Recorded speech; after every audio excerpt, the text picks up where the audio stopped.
¿Qué tal? Buenos días, buenas tardes, buenas noches, o en el momento en el que estén sintonizándonos, les damos la bienvenida a un nuevo programa que no podría existir sin la manifestación del ínclito, del... Ah, no, No. pará. Cierto Buenas tardes. Ah, ¿Qué tal? ¿Cómo están? En una nueva emisión de Con el Hilo de Ariadna. Hoy el tema que nos convoca, así hablo yo, ¿no? No, pero falta que la cámara esté Vale corrida, encuadrada.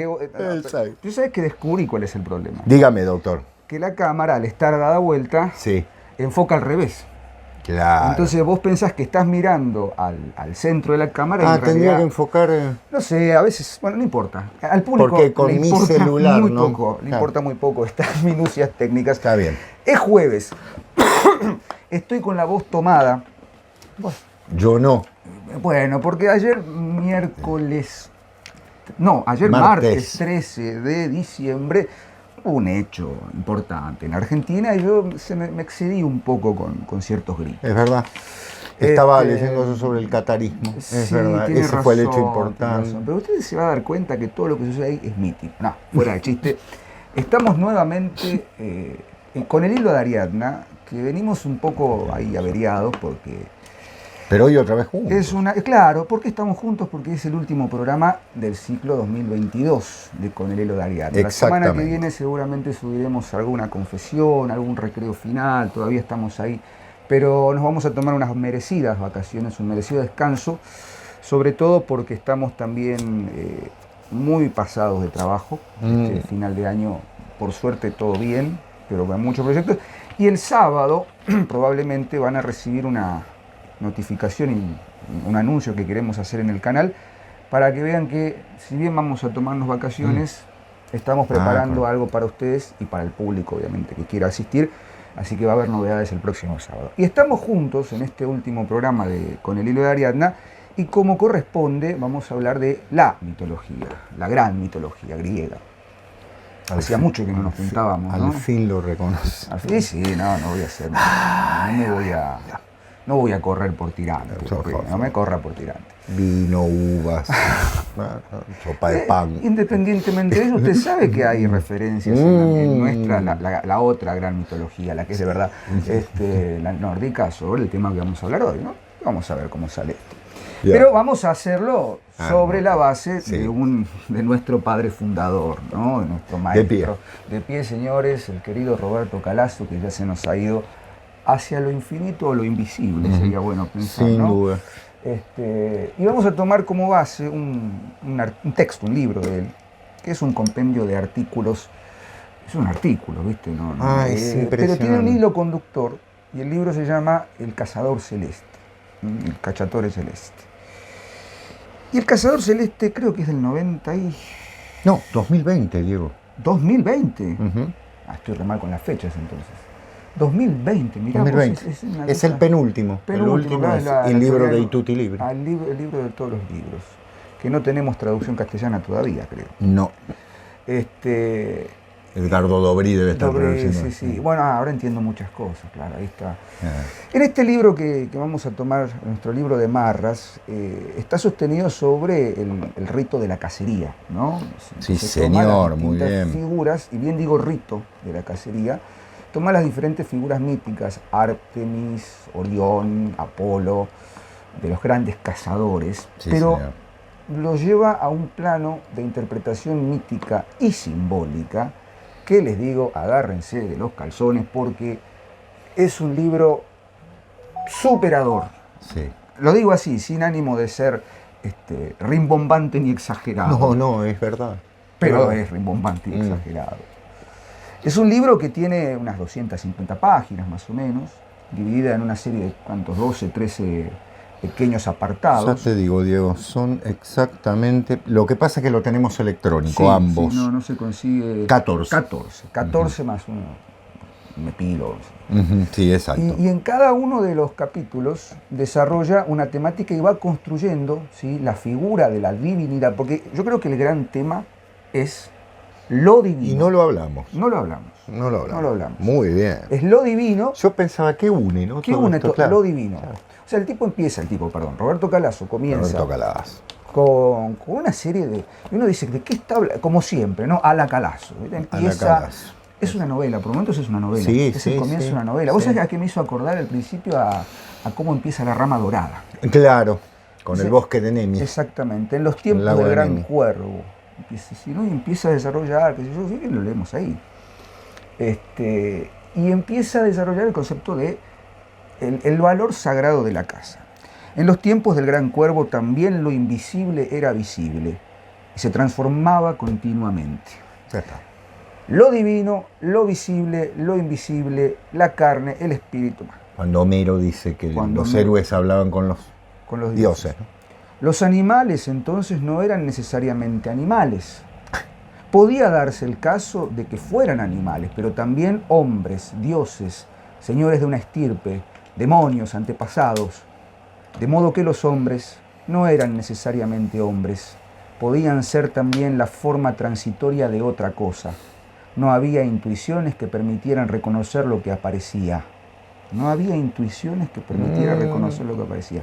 Era necesario haberlo ya conocido, como se conoce a un amigo o a un adversario. Todo sucedía en el interior de un único flujo de formas, desde las arañas a los muertos. Era el reino de la metamorfosis. Bien. Ese es el tema, ¿no? In nihilo tempore. Claro. ¿No? Es como nos gusta decir, en el tiempo antes del tiempo. ¿no? Sí, en señor. El tiempo de la unidad de todo lo existente con lo divino. Exacto. Inmiscuido como algo difícil de discernir entre lo visible y lo invisible. Porque hay una de las tesis de Calazo que dice, bueno, ¿qué es lo invisible? ¿No? Es decir, cuando alguien muere, deja de existir. Exacto. O sea, queda en la invisibilidad. No es visible. Y se transforma en una metamorfosis. Pero fíjense cómo va a algo tan natural como es la animalidad del ser humano.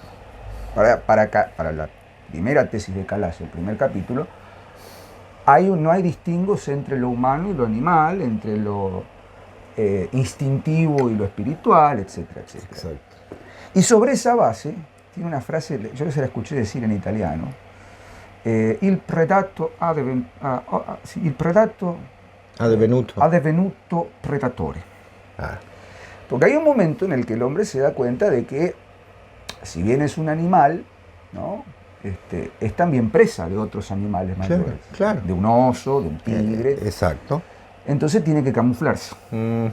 Y tiene que ser él el cazador. De ahí la primera idea de la caza. Pero la caza no es simplemente, dice Calazo en un momento, una acción colectiva o individual para el sustento alimenticio. Es también una forma de comprender la figura de la divinidad. Los dioses son cazadores. Claro. Entonces la divinidad se manifiesta en esa cacería. El reino de la metamorfosis, dice, o el pensamiento más antiguo, aquel que por primera vez no sintió la necesidad de ofrecerse como relato, se manifestó en la forma de los aforismos sobre la caza. Exacto. El primo mito del mundo stesso, ¿no? Es decir, todo este mundo. Sí, señor. Y él tiene esta cosa de irse allá en la Arcaia. Exacto.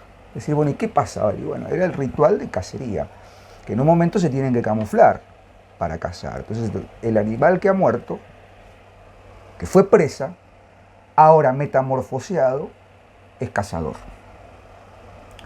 Esto es muy complejo, hay que leerlo muy claramente, yo lo estoy diciendo muy mal. Replica, Diego, si me permitís, sí, replica la idea del Dios que caza. El Dios que caza. Porque también es esto, también es una antropología lo que está planteando, exacto, ¿no? Es decir, ¿cuándo aparece el ser humano? Aparece cuando caza. Claro. Ni siquiera cuando escribe, bueno, escribir faltan muchos miles de años, ¿no? Exacto. Claro. Lo dice en un momento. Claro. Ni siquiera cuando habla. Sí. Es decir, cuando caza. Y es el primero en usar el ardid de la caza en tanto, ¿no? El artificio. Exactamente, el artificio. Ahí la condición, la cultura, podríamos decir, ¿no? Y qué incorrecto políticamente, ¿no? Porque está hablando de la caza como un elemento natural, signado por la muerte, pero también signado por la idea de la sustentación, por supuesto, el sustento, ¿no? Y demás, pero también un trabajo que realizan los dioses. trabajo que realizan los dioses. Recién lo decíamos, sí, ¿no? Cuando el nacimiento de Apolo, sí, es algo imponente, cómo lo relata. Está bien, ustedes me dirán, bueno, ya está el mito, sí, desde luego, pero el relato que hace Calazo sobre la base del mito lo convierte en un mitógrafo, se está narrando el mito de otra manera sobre la base de una tradición que es enorme. Apolo y Artemis, ¿no? Esos dos dioses que los une algo, que es la vida feral, ¿no es cierto? Es esta idea de lo... Exactamente, ese adjetivo, qué lindo, feral. Feral, ¿no? Es decir, de alguna manera es previo a todo. Previo a todo es el sacrificio, tema del cual Calazo tiene. Claro, ¿por qué? Porque dice, toda casa es casa de almas. Y cazar, voy a tratar de ser lo más claro posible porque esto yo lo leí y me pareció fabuloso. Cazar es dar muerte. Claro. Pero una cosa es dar muerte y otra cosa es comer lo que se ha cazado. Entonces dice Calazo, matar y comer en la cacería va a lo invisible.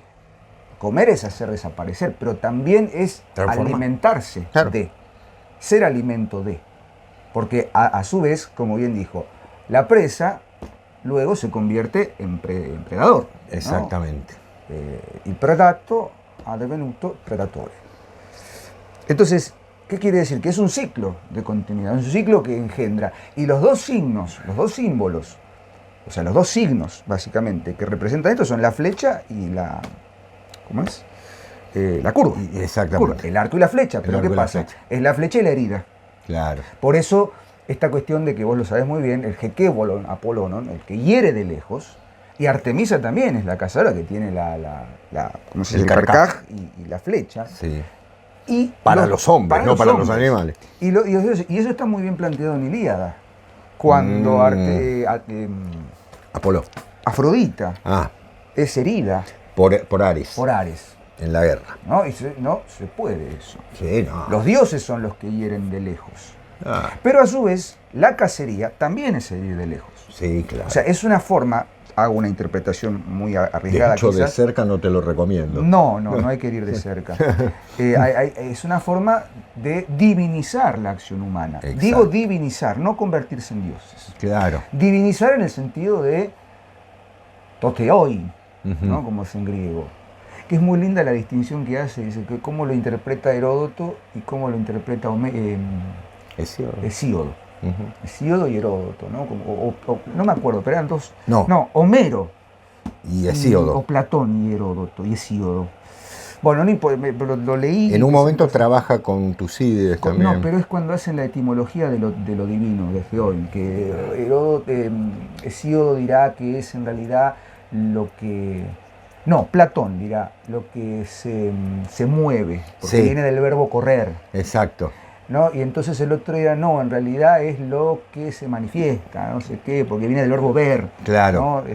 Bueno, en fin, entonces Calazo dice, es una forma muy elegante de que Platón le conteste hesiódicamente y Hesíodo le conteste platónicamente. Bueno, más o menos, está más o menos en el capítulo,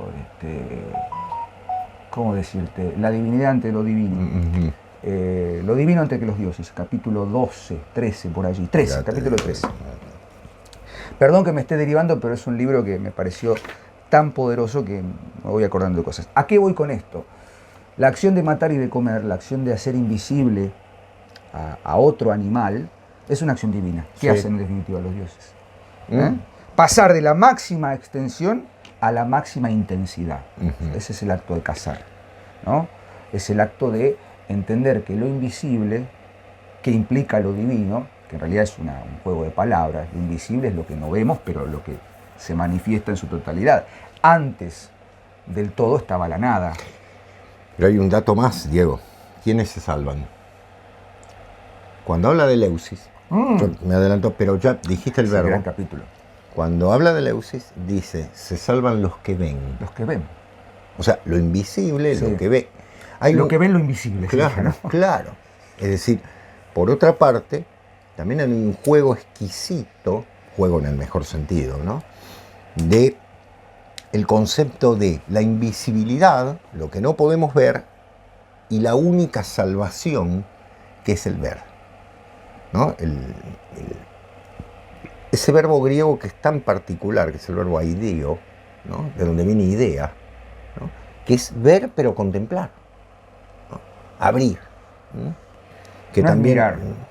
Claro, no, exacto, es una contemplación. Por eso es ver aquello que realmente importa, porque es invisible y porque solo se revela a algunos. Ese es el tema también, ¿no? A los iniciados. Bueno, eso me estoy adelantando porque está en el Eusis, en el capítulo del Eusis, Volver al Eusis, que se llama el regreso al Eusis. Que eso está en la tragedia, está en las vacantes. Sí, ¿no? claro. En Penteo. Cuando Penteo ve y lo tiene claro. O sea, no podés ver esto. Sí. Cuando esto Tiresias ve también. Esto está reservado claro. Ahora, fíjate vos cómo el mitologema de la cacería, porque ya cobra, lo dice en un momento, si seguimos la idea de que el mito es el relato que se repetirá eternamente en la humanidad, podríamos decir que el hombre nace cuando es casado. Claro. ¿No? O cuando caza. Claro. La cacería. Incluso llega a equiparar la caza con el sexo. En tanto, nuevamente, caza que es herir de lejos, claro. hacer una herida. Claro. ¿No? Hemos hablado en este programa sobre el mitologema de la herida. Bueno. ¿No? La herida del héroe. La herida como bueno, Cristo, ¿no?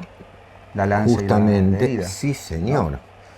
Más adelante, cuando trabaje con Ovidio, y obviamente se imaginarán ustedes con qué texto Ovidio, con las Metamorfosis, que es posiblemente el texto clave, ¿no? de Ovidio, junto con esa maravilla que es el arte de amar y las tristias.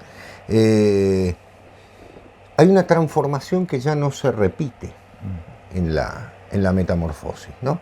Que ha ocurrido en un tiempo mítico. Es decir, en el tiempo mítico se transformaron los hombres en plantas, se transformaron en animales, se transformaron en constelaciones, fueron transformados, como ustedes quieran, sobre un principio clave. Ya ahora no. Es decir, cuando Ovidio escribe, cuando Homero escribe, ya no. Es un pasado mítico en el cual la confluencia entre los seres humanos y los dioses era tal que la transformación era posible. Por eso ya no es repetible.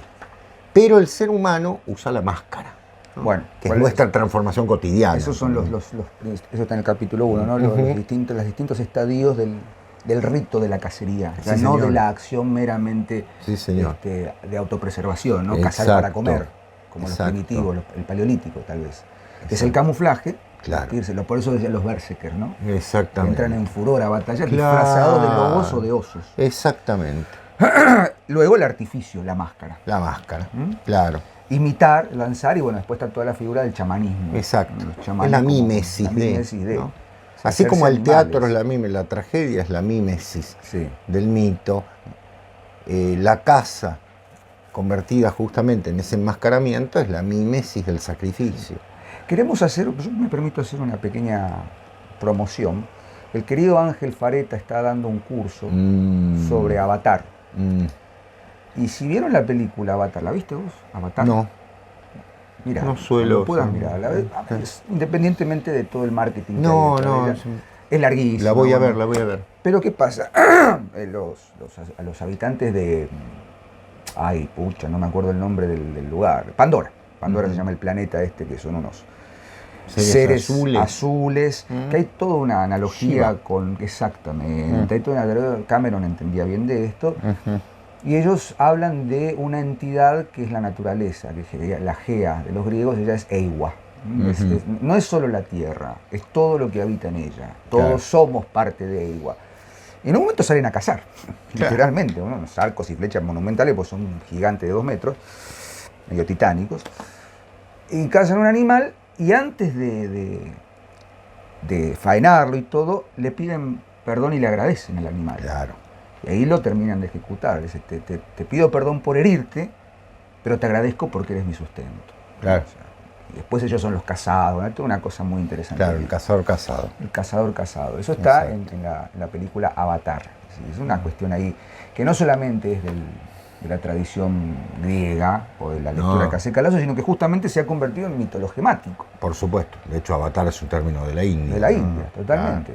Claro. Es la transmigración de un dios, o mejor dicho, la... Y el sentido de la película es mimético, porque ellos se mimetizan con tienen unas trenzas y esas trenzas se pueden conectar con ramas de árboles y sentir el espíritu de la naturaleza. Una cuestión muy interesante. Quitémosle, por supuesto, todo el atrezzo, digamos, de la ciencia ficción y todo lo que hace. Que, como dice Ángel, es una forma de... La primera historia, obviamente, es una historia de opresión contra el pueblo, pero la segunda historia, es otra cosa. Claro. Pero digo, me vino a la mente esa referencia. Bueno, mira, volviendo, Diego, con respecto a las metamorfosis, hay una alusión, y vos recién la hiciste, por eso la retomo, para darte también un poco el pie para este diálogo, entre Apolo y Eros. Sí. Ovidio, cuando no, que escribió El arte de amar, ¿no? El Arsamandi, tiene la particularidad de que justamente va a oponer a Eros y Apolo.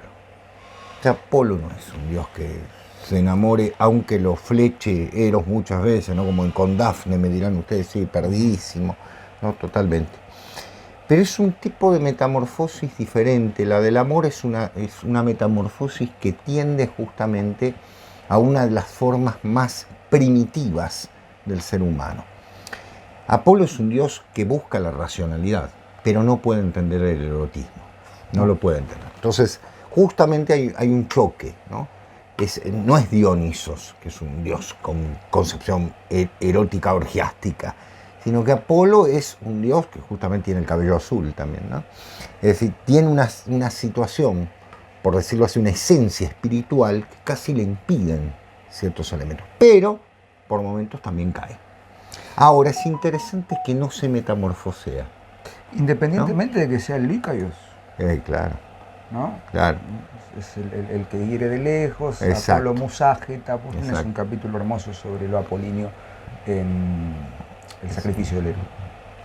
Exacto. Pero a mí me doy por pensar que el que entendió muy bien esto y tiene un libro maravilloso es Dodds, Los griegos y lo irracional. Sí. ¿no? Sí. No sé un clásico. Dodds, un clásico. Que justamente plantea esto, es decir, hay un límite que Dodds lo llama lo irracional, era inglés Dodds, entonces sí, aparte, hijo del freudismo. Está bien. Lo irracional es este, ¿cómo decirlo? Esta esencia con el principio feral. Claro. Del origen antes del origen. Un origen orgiástico, un origen extático, por eso Calazo dice la cacería. La horda, como la llamara el señor Frío. Sí, ¿qué tipo? Bueno, no vamos a hablar de Freud, pero digo, y estamos derivando, pero cuando lean este libro, ojalá lo puedan conseguir en papel, y si no, hay formas de conseguirlo. Claro, está en PDF. Está en PDF. Sí. Se van a dar cuenta que Calazo tiene 2 o 3 ejes fundamentales, sobre los cuales gira, pero genera esto, ¿no? Empieza a abrir, y abrir, y vuelve al centro. Que el gran problema es entender el misterio de lo divino. Exacto. Perdón que voy a sacar mi ¿Querés el libro? Artefacto. No, porque lo tengo acá marcado. Bien. Valga decir que todo esto tiene una relación, mientras vos lo buscas, tiene una profunda relación con la lectura que se hace en torno de la transformación o de la metamorfosis que va a trabajar Calazo desde algunos filósofos. Después vamos a conversar un poquito sobre esto, pero hay que tener en cuenta que está todo el concepto, yo lo tengo aquí anotado porque el libro es para anotarlo, lamentablemente como no tengo el libro físico lo hice en fichas, para el trabajo que hace con Platón y Plotino, me parece exquisito, ¿no? En una concepción que justamente critica cierta concepción, si se quiere, cierta visión gnóstica, ¿no? Porque se cae generalmente en ese concepto. Sí. El Ática estaba desierta. Los atenienses habían huido hacia Trecenas, Egina, Salamina.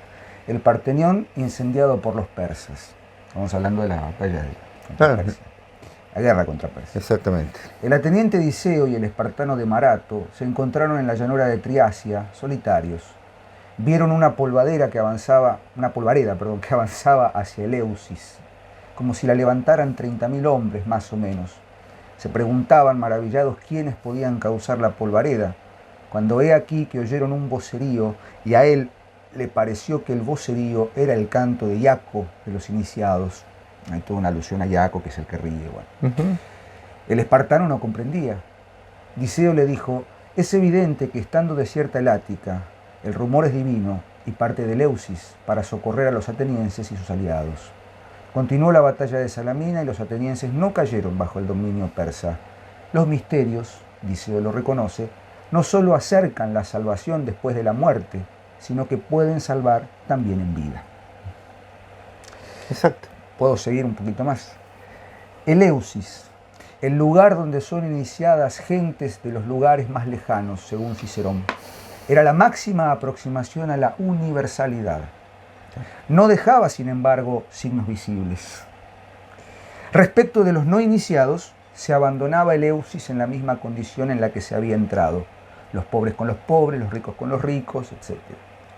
Así como los otros no hubieran podido decir que fueran verdaderamente iniciados, tampoco el iniciado hubiera tenido nunca la certeza acerca de sí mismo.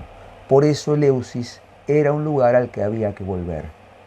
Eleusis servat quod ostendat revisentibus. Eleusis guarda secretos para quienes regresan a ella. 5 palabras de Séneca dicen lo esencial sobre Eleusis, sin dañar el secreto. Los misterios no son algo que se puedan poseer como un pensamiento. No son algo que se aplica como una fórmula. Son un lugar que ofrece algo distinto cada vez que se vuelve. Porque liberan. Es un símbolo, no una alegoría. Exacto. Para volver, sin embargo, es necesario alejarse. Regresar a la vida común para abandonarla de nuevo. Bueno, ahí está. Justamente sobre eso, y ya que estamos con los ritos iniciáticos, vamos a los 2 filósofos de los cuales se ocupa, que son Platón y Plotino. En Platón, y en relación con lo que decía Diego, ¿de qué libro se ocupa? Hay un libro, y el otro día lo hablaba con el querido Germán, a quien va un cariño especial, que me lo consiguió en PDF. Yo leí hace muchos años uno de los diálogos de Platón, que no se lee tanto, y obviamente me lo habían prestado y no lo tengo. Lo leí de una biblioteca. E intento encontrarlo y las ediciones están carísimas, que son las leyes, las famosas nomoi. Es el último diálogo de Platón. Creo que yo lo tengo. ¿Lo tienen las leyes? Bueno, no importa. Pues bien. Ocurre lo siguiente, no se lee generalmente porque es el Platón anciano, escéptico, descreído de mucho de la política que lo llevó a meterse en la vida de Siracusa, a intentar construir el estado ideal, las utopías, entre comillas, porque no es un término griego que exista en el momento, llevar adelante ese estado ideal, y viene con, ¿no es cierto? Viene con la barba quemada, como decía mi abuelo, ¿no? Es decir, la barba quemada. Viene con la barba quemada. Entonces, ya está. Tiene 70 pirulos, el mundo se le vino encima. El mundo de ayer. El mundo de ayer, exacto, el querido Stefan, y escribe las leyes. Yo creo que es uno de los cantos más increíbles al pensamiento de lo correcto, ¿no? Pero en el buen sentido, el ortos, ¿no? Es decir, ¿qué es la ley? ¿No? Que es uno de los grandes debates en torno del pensamiento del Calazo, ¿no? La ley y el orden, ¿no? Eso está en la Ruina de Calle. Claro. El libro se llama Nomoi, justamente leyes, y tiene que ver justamente, el nomo es justamente lo que está en relación con la casa, con el lugar, con el afincamiento. Y dice Platón que los ritos iniciáticos son siempre privados. Y justamente lo que decía Diego, no hay un rito que pueda ser público en tanto sea iniciático, ya que el rito transforma interiormente de una forma que cuando vuelvo a él, vuelvo otra vez a ser virgen. ¿Sí? Es el hermoso mensaje de Afrodita, ¿no? Se baña en el mar y vuelve a ser virgen, ¿no? Es decir, volvemos a ser virgen, volvemos a sufrir nuevamente la iniciación, porque el símbolo non sata nos libera. Justamente el Eleusis tenía eso, era simbólico. Entonces, querer pintar lo que se decía ahí era convertirlo en alegoría y por lo tanto en una mera pastillita, ¿no? No puede ser eso. Entonces, como mucho la descripción que se puede hacer, por eso cuando se habla de los mitos eleusinos se dice muy poco, mucho más no se puede decir. Es clave que el hecho es que es intransmisible, porque es privado, porque es de cada uno. El pobre siguió siendo pobre, el rico siguió siendo rico, el común siguió siendo común, el meteco siguió siendo... Exactamente, totalmente. Pero hay una transformación interior. No se ve. No es que tiene un símbolo acá, se puso, no sé, sale con una corona. No, es algo interior. Es algo que lo golpeó y salió transformado. Cuando el ritual se cumple, la persona sale transformada. Sí. Si no, no hay ritual. ¿Sí? Si no, no hay ritual. O sea, si pongo la samba adentro de uno, no hay ritual. Vos dijiste mensaje, ¿no? Misa. ¿Viste? Misa es. Claro. Váyanse, el mensaje está dado. Ya está. ¿No? Ya está, se cerró. Abramos la puerta. Volvés al domingo siguiente y volvés así, otra vez, como bien dijiste, virgen. Virgen, ¿no? otra vez. Y otra vez, acto de contrición, y otra vez, y es privado. Bueno, no me quiero meter ahora en quilombos porque después hay disturbios y bueno, no me voy a meter en discusiones consabidas. No es el ámbito. Exactamente, pero el hecho es que cuando considera a Platón, ¿cierto? El fundamento está en que, ¿qué es la ley? Ustedes dirán, ¿qué tiene que ver todo esto con lo que veníamos hablando de? Es clave, porque la ley que es pública, que es comunitaria, que es social, que nos permite la convivencia, todo lo que pensamos, también rige para los dioses. Zeus mismo tiene que obedecer a las moiras, ¿no es cierto? No tiene poder sobre determinadas cosas. Es decir, perfecto, pero hay algo que no se puede regir. Que el mismo Platón se encuentra con el problema. ¿Por qué? Porque Platón, cuando calla otorga, ¿no? Diríamos, cuando calla otorga, es decir, cuando se da cuenta no, porque se dio cuenta de siempre, para mí es, cuando lo tiene bien en claro, que por más que se quiera legislar, hay elementos que no se pueden legislar porque forman parte de algo que nunca terminamos de entender. Ese es el misterio, que nunca terminemos de entenderlo, claro. Inevitablemente. Hay una renovación constante, solo simbólicamente puede funcionar. Por eso se habla de la danza. La danza, la forma más antigua de manifestación del ser humano. Los derviches, ¿no? Claro, exacto. Lo que claro lo tienen los sufis, ¿no? Lo tienen muy claro esto. La Emeleia. Exactamente, las danzas de los silenos, de las ninfas. ¿Qué es todas esas divinidades que están danzando constantemente, generando una fuerza erótica, un desarrollo? Bueno, porque la ciudad, lo dice Platón, la ciudad, la polis, se tiene que construir sobre las leyes. Sí. ¿Y dónde están los silenos y las ninfas? Y ahora retomo a Calazo. No lo retomo, todo esto lo dice Calazo, pero lo dice claramente Calazo en esto. Afuera. Afuera, extramuros. En el campo. En los limes. Manuel de Falla, danza ritual del fuego. Bueno, claro, el foro, ¿vieron cuando hablamos de fuero en las leyes? El foro estaba afuera, por eso de ahí viene el término. Entonces, fuera de la ciudad, el fuero es otro. Es el fuero de la naturaleza, en el cual el ser humano caza, pero hay lugares sagrados. ¿Cómo nos conocemos? Estaba pensando en eso. Claro. ¿Dónde están los cotos de caza? Claro. Están en Corrientes y 9 de julio. A pleno centro de Buenos Aires. No, claro. Que lo dice Ángel muy bien. El centro ya no emana, entonces hay que ir a buscarlo en las zonas liminares. Exactamente. ¿No? Que esto lo podemos ver en infinidad de películas, series, sobre todo los ingleses, ¿no? Que salen a cazar con esos perros. Y es una jornada. Si bien tiene otro sentido. No, Diego, pero está muy bien lo que decís, porque lo voy a avalar. Si bien hay toda una cosa social. Aristocrática, ¿no? Ojo. Pero es volver a la esencia. Claro. Volver a la esencia. Claro. Y van los animales a buscar la presa. Totalmente. Son los perros. Los mastines. En ese hermoso poema de Borges, ¿no? La Cierva Blanca. No. El último lobo de Inglaterra. El último lobo de Inglaterra. ¿Te acordás? ¿Cómo se llama? Oscuro y gris en la penumbra. Me sale decir, no es poema conjetural, el poema de los dones tampoco. No, porque están los conjurados, Sí, están en el conjurados. último. Bueno, Pucha, ya nos vamos a acordar. El lobo de Inglaterra, que es el último, ¿no? Perdón, porque bueno, ¿está buscando Borges? La biblioteca de Porrini, Borges tiene que estar, allá está, obra poética. Disculpen que voy a hacer un pequeño acto de... Vaya que yo mientras converso una cosa más con la gente. Platón, Plotino, que se opone a la gnosis. Estamos en Calazo, ¿eh? Plotino. He leído tanto sobre esto, que creo que era un gnóstico, que no. No. A ver, para ser un gnóstico hay que ser dualista. Y Plotino es un monista. ¿Sí? O sea, hay uno manifestado. Entonces, el conocimiento, Plotino escribe 600, 700 años después de Platón, y es el gran revitalizador de Platón, junto con Proclo, ¿no? Junto con Porfirio y demás. Ya hablamos de este tema en un momento.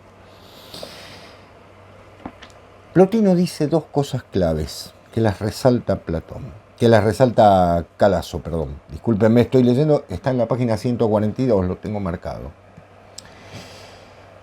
La clave de todo esto es que el conocimiento es salvación. Conocer, ver. ¿Se acuerdan que lo dijimos hace un rato? Conocer y ver. Porque la debilidad humana está en no mantener la contemplación. Plotino, que es un místico en muchos aspectos, al igual que lo que dice Aristóteles en un momento, valga decirlo, ¿no? Aristóteles también habla de esto. ¿Cómo se llama? No lo sé. Después léelo, que es hermoso. Toda la naturaleza, incluido el ser humano, busca algo, dice Plotino. 700 años después de Platón. ¿Qué es lo que busca? La contemplación. Los seres humanos y la naturaleza toda quieren la sinfonía de la contemplación. Sinfonía de la contemplación que está dada no solamente por la razón, sino por el intelecto, sobre la base de algo que es absolutamente mistérico, que es la relación entre este mundo y la invisibilidad. Volvemos al origen, ¿no? Esa relación fundamental entre lo visible y lo invisible. Y hay un mito que une esto claramente, que es el escándalo. Sí, las metamorfosis se producen, pero hay una metamorfosis que lleva a la muerte de los dioses, que es cuando Hades rapta a Perséfone, a la Core, a la muchacha. Core, sí. Porque Core es muchacha. Se pregunta Calazo, ¿sí? ¿Por qué? ¿Por qué Permitió que su hermano raptara a su hija? Porque es el destino también, ¿no? Y aparte claro, es un mito fundacional excelente. Exactamente. Porque es un mito feral, porque es un mito del bosque, porque es un mito... Pero es una madre que grita, Demeter grita y busca, sí, busca a la hija. Entonces quiebra la voluntad de los dioses.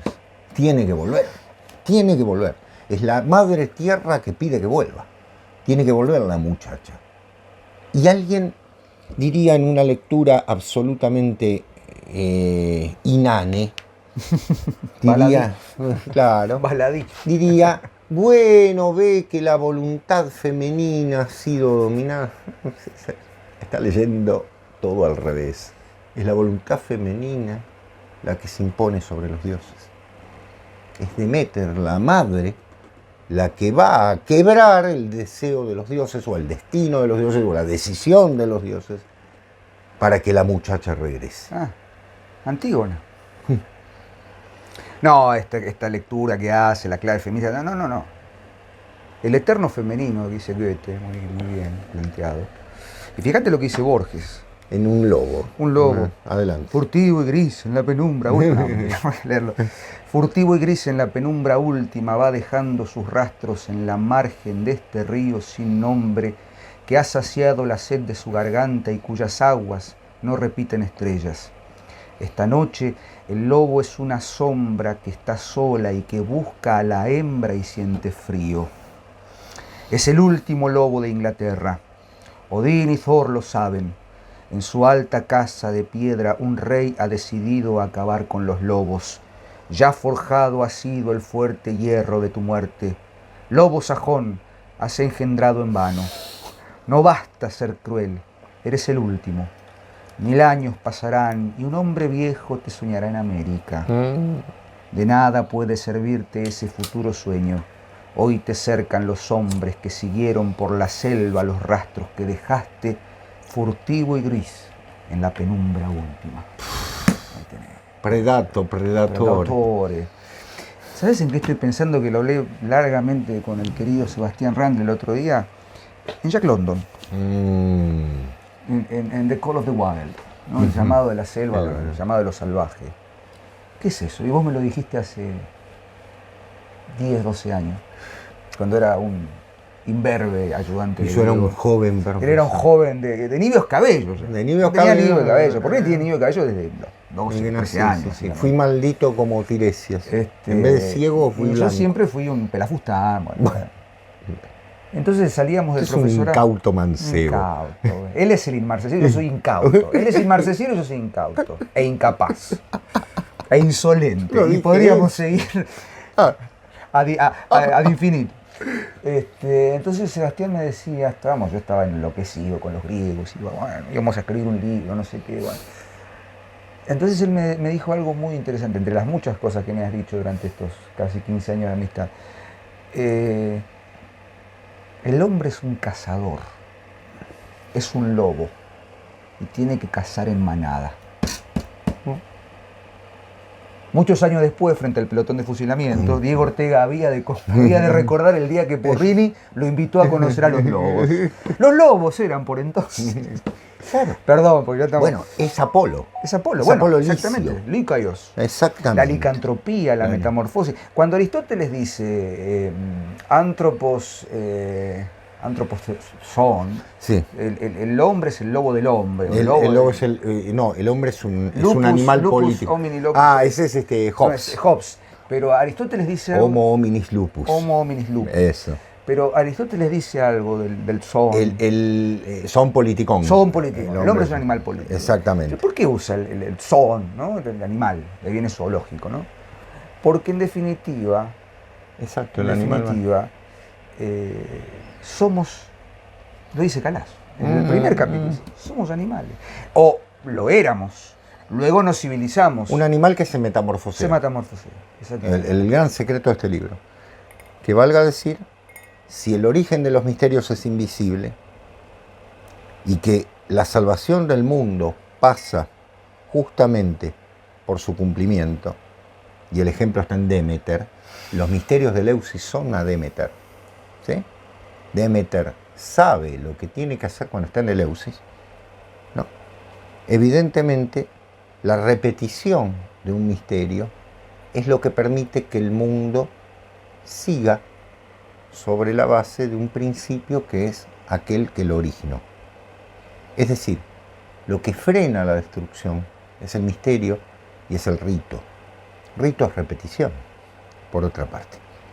Es decir, el concepto de que todos los misterios griegos vienen de los egipcios, sostenido por Plutarco, por un griego y demás, tiene su fundamento. Sí. Los griegos, y lo dice Calazo muy claramente, los misterios nunca estuvieron al servicio de la sociedad, sino que son la vía para ir más allá de la sociedad. Página 208, por si dudan del dato.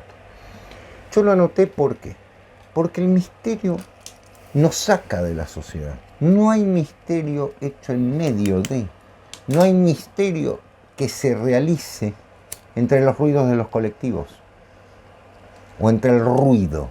Solo tiene que haber una atmósfera. Claro, una atmósfera especial. Por eso el ser humano en cualquier tradición, tomo por caso las tradiciones americanas, los incas tenían sus templos absolutamente cerrados. Son lugares, tienen que ser lugares específicos. Yo entiendo que soy molesto con esta cosa, hay gente que me contesta, que no sé qué, lo privativo y demás. Pero lo divino y los dioses son cosas muy particulares, que justamente, si el mito es el relato de los dioses, ¿sí?, Lo único que nos está transmitiendo el mito, es la idea de algo que tenemos que repetir para. Una vez mi suegro me dijo una frase muy bonita. Es un tipo que vos viste, tiene una visión muy progresista en algunos aspectos y demás. Pero con respecto a las órdenes de clausura, yo dije, bueno, ahora me va a decir las órdenes de clausura, hay que sacar la patada en el culo. Me dijo, lo único que yo dejaría de la iglesia es el ritual, y las órdenes de clausura. Me quedé y le digo, a la miércoles, ¿por qué? Porque ellos rezan por todos. Están manteniendo al mundo. Fíjense cómo, incluso en el extremo, alguien tiene que rezar por el mundo. Bueno, eso es lo que dice Calazo. La salvación viene por la visión, que es ni más ni menos que el ritual privado. Eleusis no es Delfos, es lo opuesto. Muy bien. ¿Me acordás? Sí, es lo opuesto. Lo dice Calazo, no lo digo yo. Eleusis es lo opuesto de Delfos, es palabra. Y el verso. Y decir, mostrar. La pitonisa. Es Novus Ordo. Esa. Muerde el laurel y dijo que mañana sale el 38. Sale el 38. Vas a jugar a la quiniela con un boludo y por ahí ganás unos mangos. Totalmente. Eleusis no hay una palabra, por eso no se puede hablar.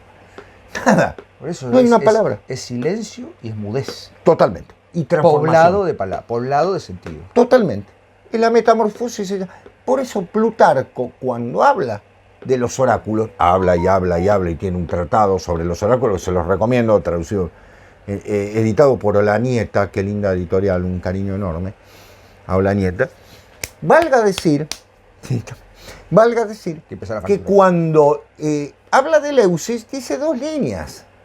Pues ya está, porque Eleusis no hay palabras. No hay palabras. Es ver, no hablar. Volviendo a Calazo, cuando yo siempre cito esa frase que es genial, que está en Karl Kraus. Sí, señor. Como dice, la opinión puede hablar de todo, pero no puede decirlo. No puede decirlo todo. Decirlo todo. Exactamente. Y hay algo que se transmite en la modernidad, que algún día le vamos a hacer un programa. Ustedes saben que Calazo tiene un libro, y nos lo han pedido, que es Los jeroglíficos de Sir Thomas Browne. Bien, librazo, por otra parte, un libro chiquitito, muy interesante. Calazo en este libro lo nombra a los jeroglíficos. Ustedes saben que los jeroglíficos, fundamentalmente en este caso, son los egipcios. Mi pregunta es la siguiente. ¿Cómo un pueblo que tenía tanto conocimiento astrológico, que tenía tanto conocimiento científico, que influyó sobre Grecia, que le dio toda la tradición y demás, escribían con esos pajaritos y esas cositas, claro, y una plumita y demás? Ya pasó el minuto 40, la impunidad de Porreni es... La verdad, tomé el whisky, gracias Sebastián. Es espeluznante. Bien, pero quiero que entiendan, quiero ser claro, no que me entiendan, porque por ahí yo soy el confuso y eso es verdad. Desarrollar los jeroglíficos, yo no creo que sea una etapa sino que era un lenguaje específico. Claro, ahí tenés Champollion en tu cara. Es decir, ¿para qué escribían esas cosas? ¿Por qué? Porque las podemos traducir, sí. Champollion lo hizo y ahora el gran equipo, si no me equivoco, es Smith en Guatemala tradujo todo el tema de los jeroglíficos mayas y demás. Se pudo hacer y demás. Pero hay algo que no vamos a poder entender, que es que debajo de esa semántica visible hay una sintaxis que no podemos comprender. La sintaxis de Dios. Lindo título para un libro, ¿no? Totalmente. Bueno, vamos a darle... Vamos a ir cerrando. Esto es para hacer una segunda parte. Un seminario, una segunda parte. Pero les parte. dejamos ahí la pildorita para que vayan pidiendo el regreso, para que la hinchada vaya pidiendo... Una cosa más, digo, me prometes una pastillita, porque ahora me viene... ¿No tenés la sensación de que cuando nos hablan de mitología y qué leo? Yo diría, lea Calazo. Porque lea las bodas de Cadmo y Armonía, El Cazador Celeste, pero que es un librazo. En este caso, ¿saben qué pasa? Que los va a liberar de la cadena necesaria de entender un mito. Claro. De entender un pedazo. De decir, hay un apartado que él habla de los... Dafne y Apolo, claro, la transformó en laurel. Hoy filósofo y hoy mitoso fui. ¿No? Mitoso fui, no. Sofoy. No, pará. Que lo usa Tolkien, el. Filómitos.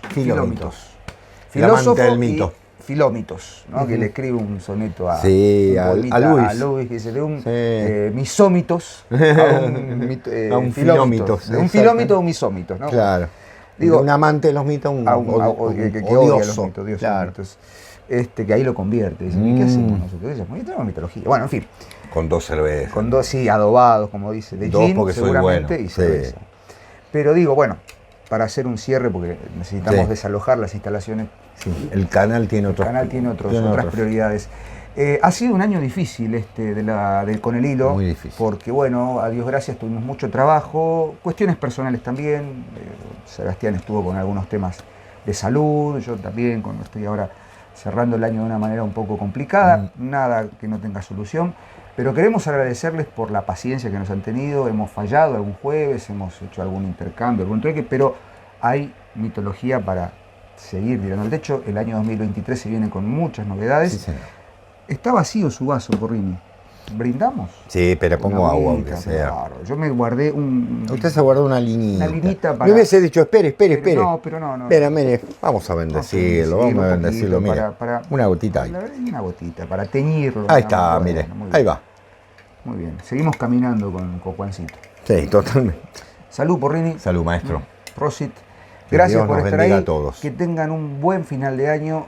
Por supuesto, queda algún contenido del canal. Estén atentos a las novedades y seguimos leyendo. Chao. Adiós. Gracias.